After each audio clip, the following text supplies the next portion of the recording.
सियासी बैठक से पहले सियासी खाना। मौलाना फजल रहमान ने शहबाज शरीफ को कल इशाइये पर बुला लिया।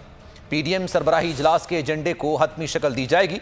शहबाज शरीफ 29 मई को मरियम नवाज के साथ पीडीएम के सरबराही इजलास में भी शिरकत करेंगे।